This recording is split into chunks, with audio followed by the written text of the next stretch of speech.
ये माननीय राशिद भाई, वारे दीपाली के अम्मा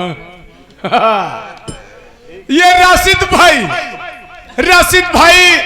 ये आपके डांस प्रोग्राम को देखते हुए 21 रुपए का पुरस्कार 20 रुपया तोहका देता है, गुटका हमका भाड़ा में देता है। कहा था 20 रुपया दे दिया जाए के 20 रुपया में चाट लिए। कहा चाट ले? अब राजा चाट लिया 10 रुपया। अरे उस्ताद जी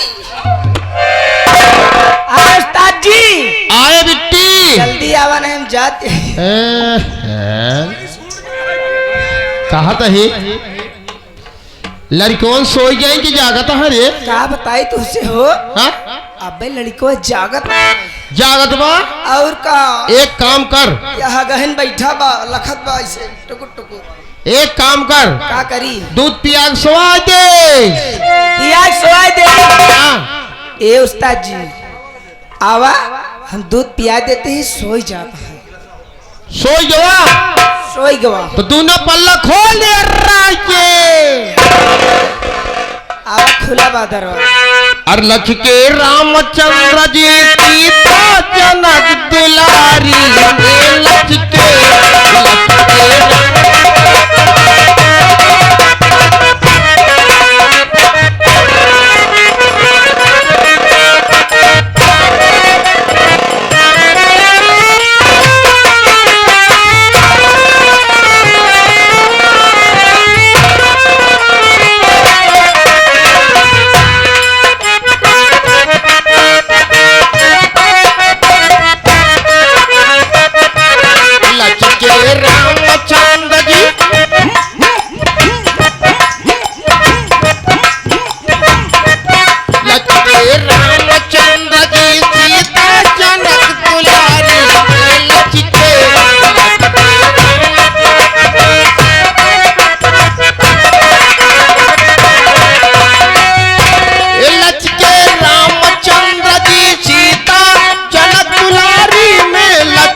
लचके हनुमान जी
लचके